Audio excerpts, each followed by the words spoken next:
اس نے میری 10 میٹر زمین، 10 گج زمین اس نے میری داب لی ہے. میں پولیس چوکی جانا چاہتا ہوں شکایت کرنے، لیکن نہیں جاؤں گا. کیوں؟ کچھ نہیں ہوگا میرا، اس کا سورس ہے، اس کے تعلقات ہیں، میں مر جاؤں گا. صبر کر لیا. چلو چھوڑ. ہم نے سمجھا یہ صبر ہے. ایک آدمی آیا، پولیس کوئی آدمی بڑا عہدے پر، نیتا تھا، بڑا ہے، تار سے تھپڑ دیا بلا کسی غلطی کے. ہم نہیں مار رہے، پٹ گئے. چلو ہم سمجھ رہے ہیں یہ صبر ہے. یہ صبر نہیں ہے. نبی اکرم نے فرمایا انصر اخاک ظالما او مظلوما، اپنے بھائی کی مدد کرو چاہے وہ ظالم ہو یا مظلوم. صحابہ نے کہا اللہ کے رسول مظلوم کی مدد تو سمجھ میں آتی ہے، کرنا چاہیے کیونکہ اس کے اوپر ظلم کیا جاتا ہے بیچارے پر، لیکن ظالم کی مدد کرنے کے لیے آپ کہہ رہے ہیں کہ مدد کرو اپنے بھائی کی چاہے وہ ظالم ہو یا مظلوم. تو ظالم کی مدد کیسے کی جائے؟ اللہ کے نبی فرماتے ہیں کہ ظالم کو ظلم کرنے سے روک دو، یہ ظالم کی مدد ہے. کتنے لوگ ہیں جو ظالم کو ظلم کرنے سے روکتے ہیں؟ کتنے لوگ؟ وَتَوَاصَوْا بِالْحَقِّ وَتَوَاصَوْا بِالصَّبْرِ. صبر کس کو کہتے ہیں؟ اللہ تعالیٰ ہم سب کو حج و عمرے کی توفیق عطا فرمائے اور وہ مقدس جگہ دیکھنے کی توفیق بخشے. جب آپ سعودیہ جائیں تو وہاں ایک چیز پوچھئے گا وہاں عرب کے لوگوں سے کہ آپ کے یہاں کوئی پہاڑ ہے جس کا نام صبورہ ہے؟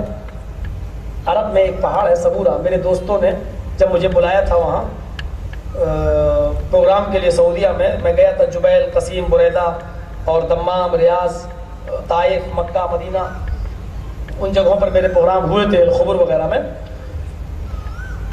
تو گیا تو وہاں کے لوگوں نے مجھے دکھایا وہ پہاڑ ہے صبورہ. اللہ کے رسول نے کیوں کہا تھا کہ ہاذی صبورہ، یہ صبورہ ہے؟ اس پہاڑ کا نام ہی رکھ دیا صبورہ. اسی صبورہ سے صبر مشتق ہے. پہاڑ کا نام صبورہ کیوں رکھا گیا؟ اللہ کے ایک بار بڑی تیز آندھی آئی، بڑی تیز آندھی، بڑی تیز ہوا چلی. وہ پہاڑ جو پتھریلا پہاڑ تھا، بڑے بڑے پتھر لڑک گئے، زمین پر گر گئے. پہاڑ بھی لڑک گیا، ڈھل گیا. سارے پہاڑوں کا یہی حال تھا اس آندھی اور طوفان میں. لیکن صبورہ پہاڑ اپنی جگہ پر کھڑا رہا. اس کا ایک پتھر بھی ادھر سے ادھر نہیں ہوا، ایک کنکر بھی ادھر سے ادھر نہیں گیا. وہ اپنی جگہ پر بالکل قائم رہا. اللہ کے نبی نے فرمایا ہاذی صبورہ، یہ صبورہ ہے. یعنی اتنی بڑی آندھی اور طوفان آیا لیکن یہ پہاڑ ٹس سے مس نہیں ہوا، اس کی ایک اینٹ بھی ادھر سے ادھر نہیں ہوئی، یہ اپنی جگہ پر قائم رہا. یہ صبورہ ہے، اسی سے بنا صبر. یعنی کتنی ہی پریشانی اور مصیبتیں ہمارے اوپر آئیں، ہمارا ایمان جو ہے وہ اپنی حالت پر رہے، ادھر سے ادھر نہ ہو، ٹس سے مس نہ ہو. کتنی پریشانی ہمیں مارا جائے، پیٹا جائے، تکلیفیں دی جائیں، اور ہم نہ اللہ ایک ہے، نہ ہم دین نہیں چھوڑ سکتے، نہیں ہم رب کو نہیں چھوڑ. بس اگر ہم اپنی اصلی حالت میں رہتے ہیں تو کہا جائے گا کہ اس نے صبر کیا ہے، وہ اپنی اصلی حالت میں ہے، ٹس سے مس نہیں ہوا ہے. یہ ہے صبر.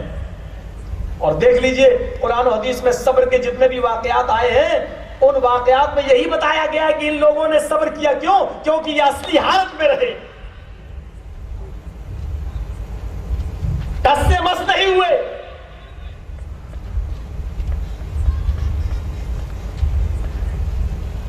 کہتے ہیں طائف کی بستی میں نبی اکرم نے صبر کیا. کیا مطلب ہوا اس کا؟ اس کا مطلب یہ ہوا کہ طائف میں جب اللہ کے نبی نے کہا لوگوں لا الہ الا اللہ کہہ دو کامیاب ہو جاؤ گے، تو لوگوں نے پتھر مارے، بچوں نے بھی پتھر پھینکے. پتھروں کو سب سے زیادہ پھینکنے والی کوئی قوم اگر عرب کے اندر گزری ہے تو طائف کی گزری ہے.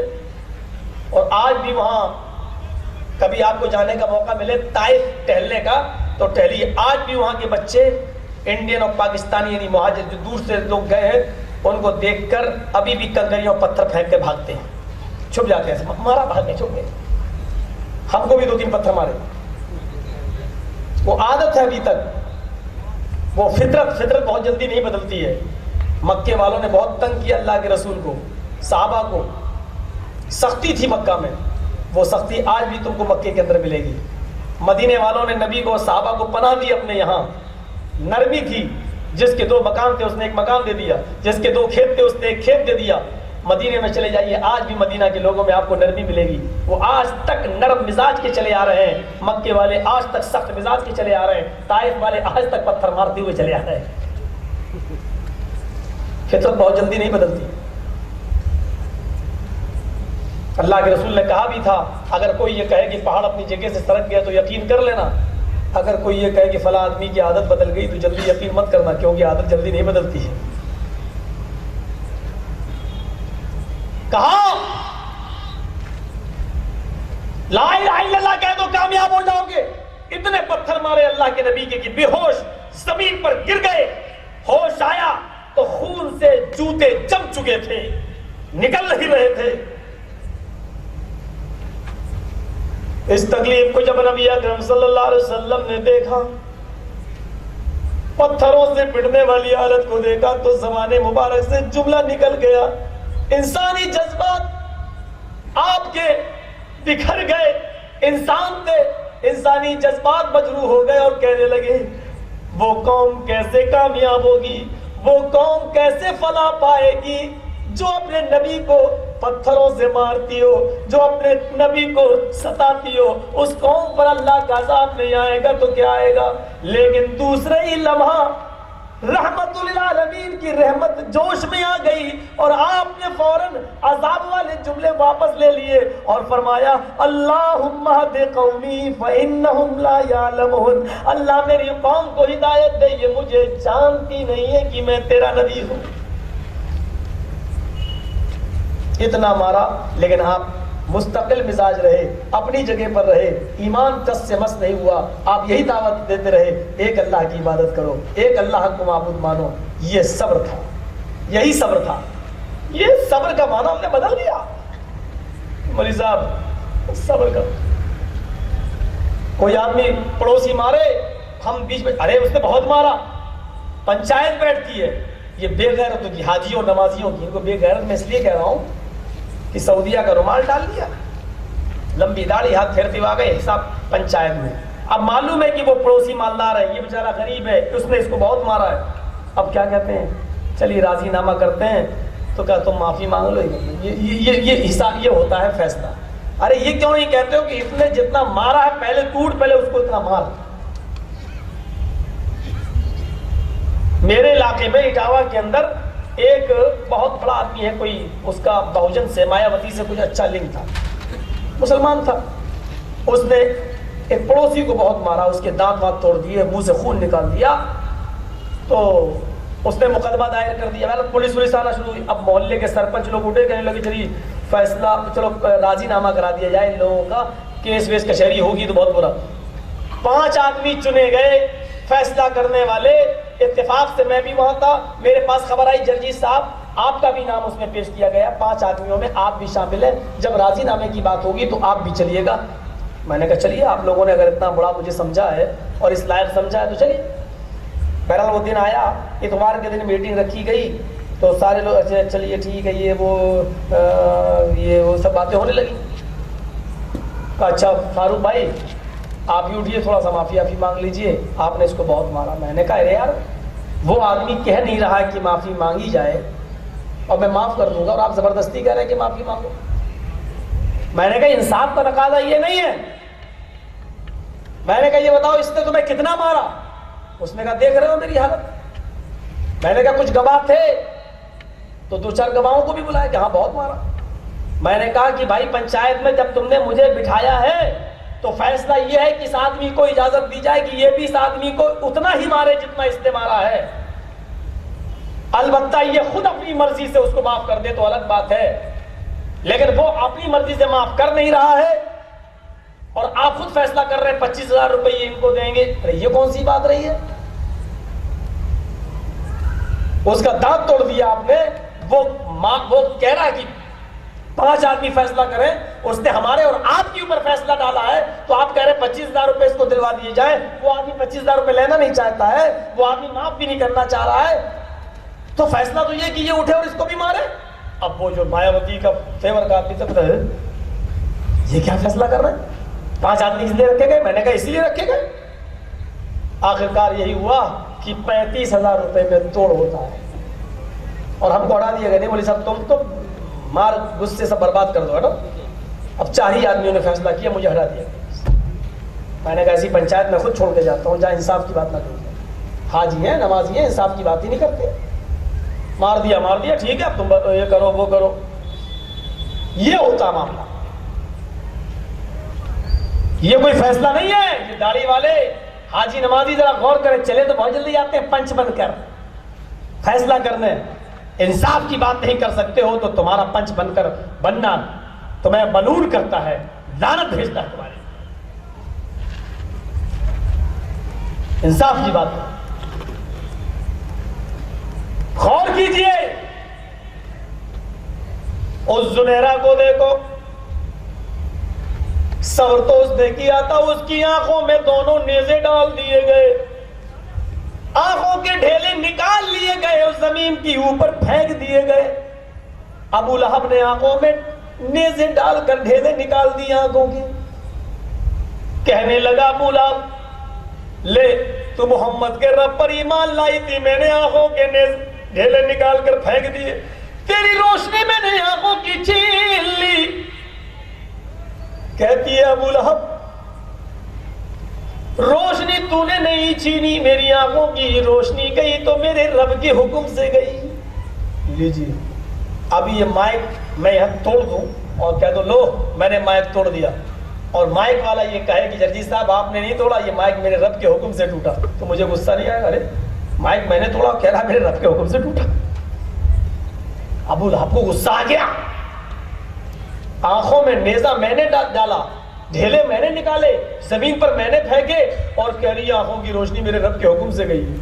کیسی توحید تھی ان کی, کیسی توحید تھی ان کی.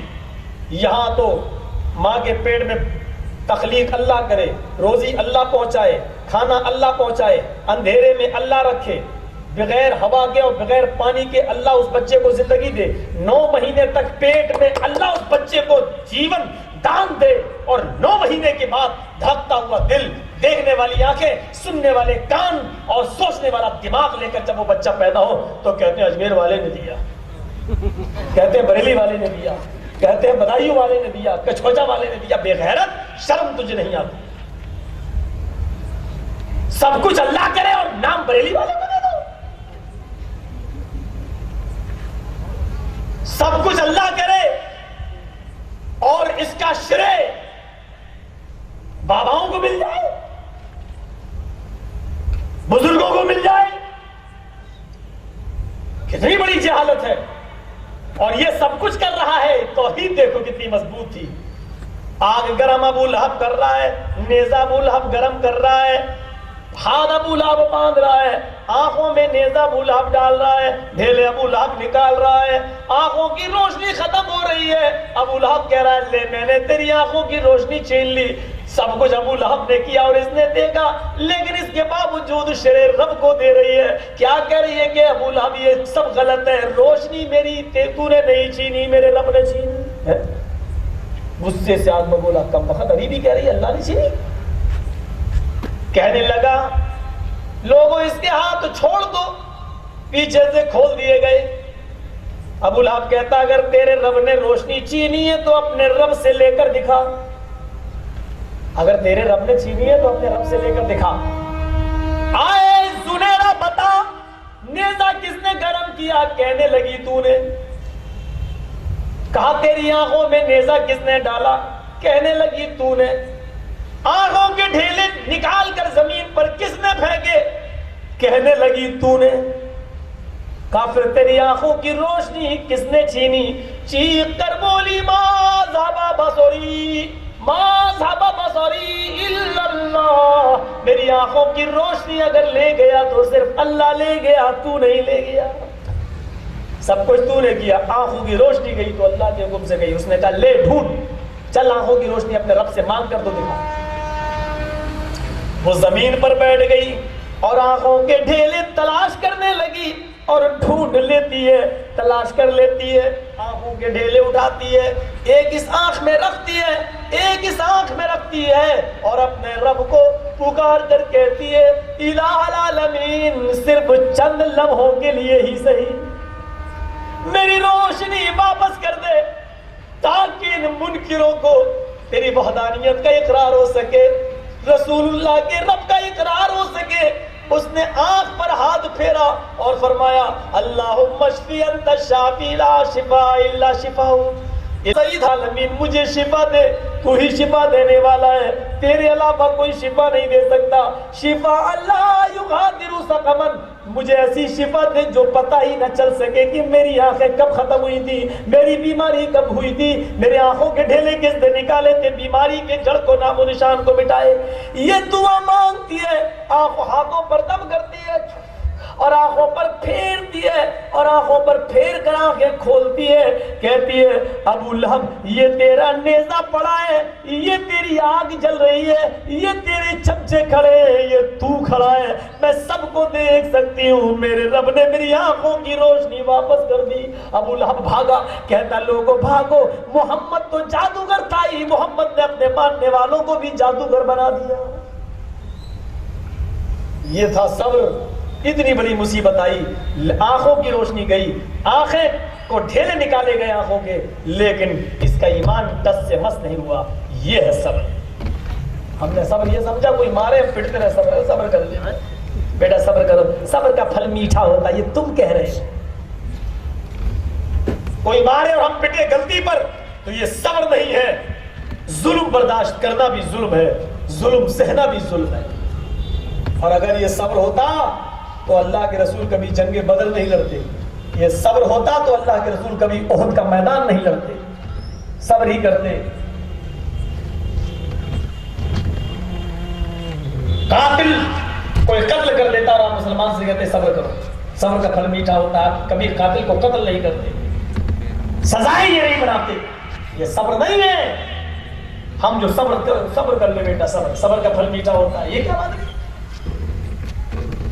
کشمیر میں جو کچھ ہو رہا ہے، انڈین فوجیوں کے ہاتھوں، اور آپ وہاں جائیے کہ یہ صبر کیجیے۔ امریکہ جو کر رہا ہے افغانستان، عراق کے مسلمانوں کے ساتھ، اور پاکستان پہ ڈرون حملے کر کر کے بے قصوروں کو مار کے آپ کہیے صبر کر لیجیے، یہ صبر؟ ظلم سہنا بھی ظلم ہے۔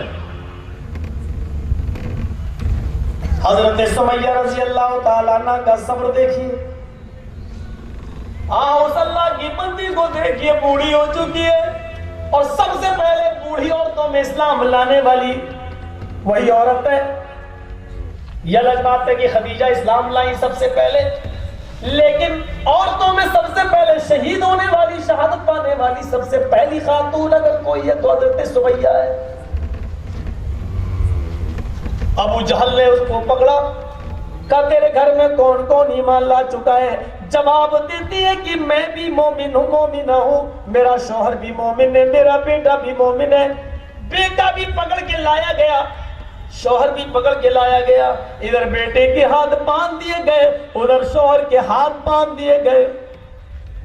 کہا سمیہ جب تک تو محمد کے رب کا انکار نہیں کرے گی یہی حال ہوگا تیرا۔ چیخ کر کہتی ہے محمد کے رب پر ایمان لانا یہ میری سعادت ہے، اللہ کو ایک ماننا یہ میری سعادت ہے۔ 360 مورتیوں کی پوجا سے بچا کر جس نے مجھے ایک رب کی طرف دعوت دی اور مجھے ایک رب سے میرے رشتے کو جوڑا، وہ ذات محمد کی ہے۔ محمد رسول اللہ کے لیے جان کی قربانی دینا بھی میرے لیے کوئی معنی نہیں رکھتی ہے۔ اچھا بہت شوق ہے جان دینے کا، کہتی ہے آزما کر تو دیکھ۔ اس نے ہاتھ پیچھے سے باندھ رکھے تھے، آگے بڑھا اور اوپر سے اس نے قمیص پکڑی اور دونوں ہاتھ کے جھٹکے سے اس کو پھاڑ ڈالا، نیچے کی شلوار بھی پھاڑ ڈالی۔ چشم صدر میں ابو جہل نے حضرت سمیہ کو بالکل برہنہ کر دیا، کپڑے پھاڑ دیے گئے، اور بالکل برہنہ ہو گئی۔ عمار نے اپنی ماں کو دیکھا، یاسر نے اپنی بیوی کو دیکھا، شرم سے سر نیچے کر لیا۔ ابو جہل نے پیچھے سے ڈنڈے مارے، تمہیں اپنی بیوی کا اور تمہیں اپنی ماں کا یہ منظر اپنی آنکھوں سے دیکھنا ہوگا تاکہ دہل جاؤ، کانپ جاؤ، اور اپنی بیوی اور ماں کو دی جانے والی سزا کے بعد تم اپنے ایمان سے پھر جاؤ۔ یہ دیکھنا نہیں چاہتے ہیں، برہنہ ہو گئی ہے۔ ابو جہل ڈنڈے مار رہا ہے، اپنے بیٹے کو پٹتا ہوا اور اپنے شوہر کو پٹتا ہوا دیکھ کر چیخ پڑی سمیہ، اے میرے بیٹے آنکھیں کھولو، میں تمہاری ماں ہوں، کوئی فرق نہیں پڑتا۔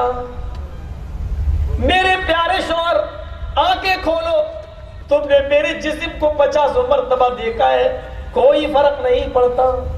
ایک طرف شوہر ہے اور ایک طرف بیٹا ہے، بیٹے کے لیے میں مہریں ہوں، تمہارے لیے تمہاری تو میں بیوی ہوں، کوئی فرق نہیں پڑتا۔ دیکھو اس منظر کو، اس حال میں بھی اب نیزہ لیا۔ سننا بہت آسان ہے، لیکن جب حالات ایسے ہو جائیں اور یہ مصیبتیں خود اٹھانا پڑے تو پھر بڑے بڑوں کے گردے ہل جاتے ہیں، پانی ہو جاتے ہیں۔ نیزہ لیا اور نیزے کے بارے میں اللہ ابن قیم نے زاد المعاد میں لکھا، سنگ مر